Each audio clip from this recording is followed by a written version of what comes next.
Okay. Hi, I'm Swasti Timande. I'm 11 years old. I'm in fifth grade and I go to Southside Elementary School in Columbus, Indiana, and I live in the USA.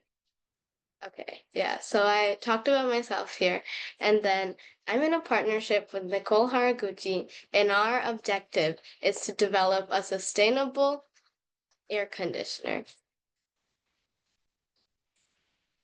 You might think that the air conditioners that we use every day are sustainable because they don't do anything to the planet, right? Wrong. Um, Air conditioners use hydrofluorocarbons, or HFCs, as a liquid refrigerant for cooling. And HFCs are 12,400 times more potent than carbon dioxide. Also, HFC emissions today are equivalent to 4% of the total carbon dioxide emissions. There must be a better way. Here, you can see the air conditioner history of the invention and use of air conditioners. In 1851, John Gorey patented the first air conditioner. In 1904, Willis Carrier improved and installed ACs at the Missouri State Building in St. Louis. In 1920, Willis Carrier extended to many movie theaters. In 1930, a CFC coolant was synthesized, which stands for chlorofluorocarbons. And in the 1990s, hydrofluorocarbons replaced chlorofluorocarbons because chlorofluorocarbons are even more toxic than HFCs. Now, you must be wondering, what's the difference between electrocaloric cooling systems and elastocaloric cooling systems? In electrocaloric cooling systems, an energy field is used, which might seem which which might seem like it works, but it's actually not very good for the environment. Also, it has very less efficiency and it requires too much energy because the efficiency is only 10% compared to 40% of the air conditioners that we use today. Compared to that, elastocaloric cooling systems are superior because it's a promising technology for cooling systems, and metals that have this capability were already created.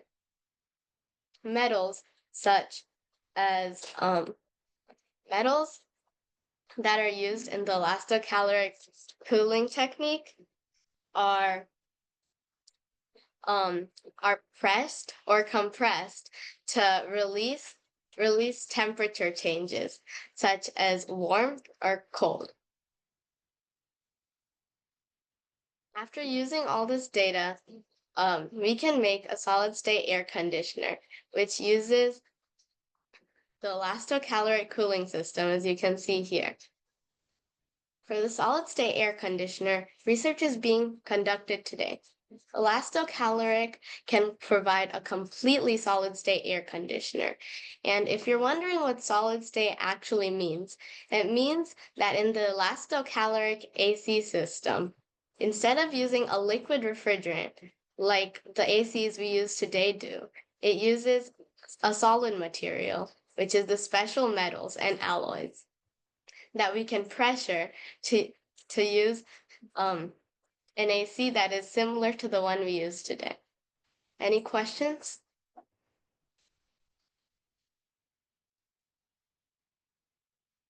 Yeah, go ahead. Uh,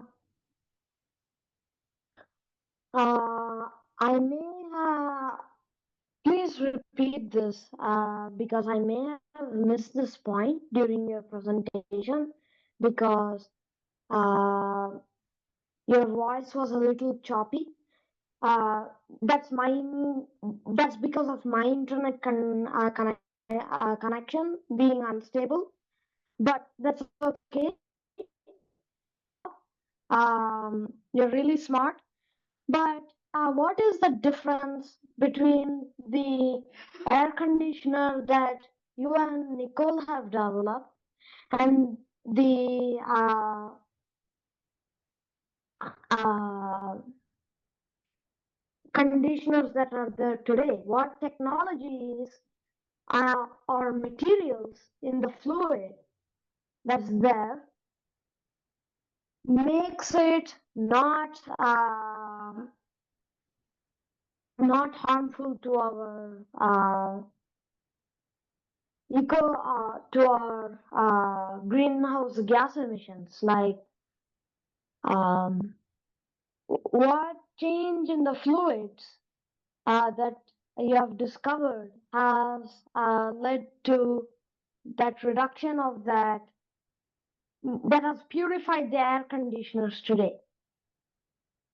Well, first of all, in the solid state air conditioner, as I explained, the special metals that we are using, which are shape memory alloys, SMAs, such as nitinol, aren't liquid refrigerants like the ACs that we use today. The liquid refrigerants that the ACs use release toxic chemicals, and it causes harm to the ozone layer and also um has releases greenhouse gases. So the metals that we are using, which are very effective for releasing warmth or cold, are much better than the liquid refrigerants. Go ahead. Um, so this may be a bit technical, and you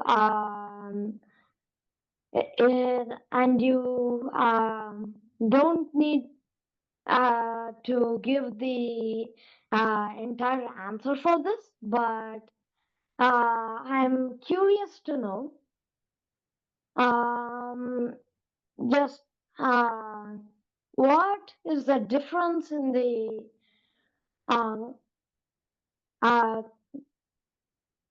chemical compounding in the elastocaloric material, uh,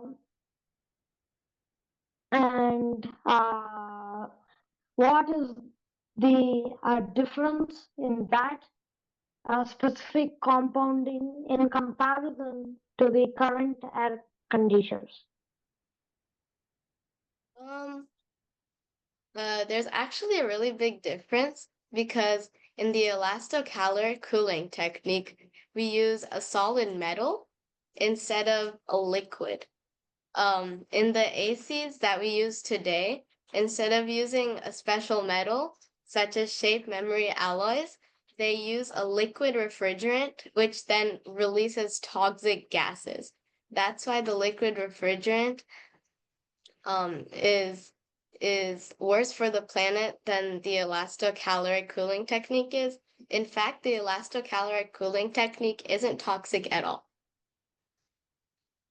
So to be clear, this technology is working more like a heating rod or a cooling rod rather than um, an actual fluid that goes and cools down the system. Correct. Okay. Are there any more questions? Um, Amy or Mrs. Kiki, do you have any I questions? have a question. Well, Go ahead, Ann. Go ahead. I'm so impressed by all of this. And what school do you go to in Indiana? I'm Southside just Elementary in Columbus, Indiana. Columbus, Indiana. And do you feel that their infrastructure, their school helped you to pursue? I mean, this is amazing. This is really amazing. Thank you. Really Do you feel appreciate that. do you feel the school supported you in all this, or was this something you did independently? Well, we did have a different project that we were going to do that the school was going to support us with. But with this, it was more of a personal thing that Nicole and I did instead of the school supporting us. We need more people like you.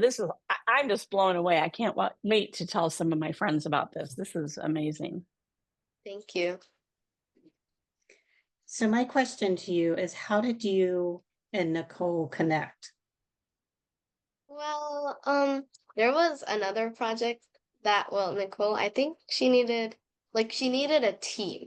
So then she like sent out like a message on her Facebook and my mom saw it. So then like they got connected and since then we've been doing like a few more projects.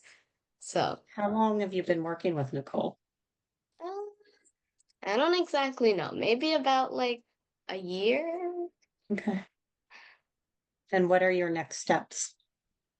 Um, if there's any more projects, then obviously we'll do those. And then we might work on these a little more too. And maybe you can recruit more people from Indiana to help Nicole in her projects. Yeah. Might thinking of having like adding a few more friends of mine to a team maybe instead of reaching out online, maybe people that you know. Mhm. Yeah, keep spreading what you're doing. You're doing great things, great presentation. Thank you. I think Nirboy has a question. Sorry if I Yeah. pronounced your name wrong. You're very close. Once again, this is very, very mind-blowing. Uh, so what are some other projects that you've been doing with Nicole?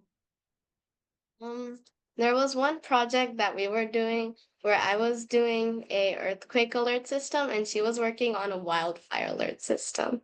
So that was a nice project that we worked on. Then I we grew also up in, worked, yeah, go you ahead. can go ahead. I grew up in Southern California. So we are the home to the biggest earthquakes, the San Andreas Fault.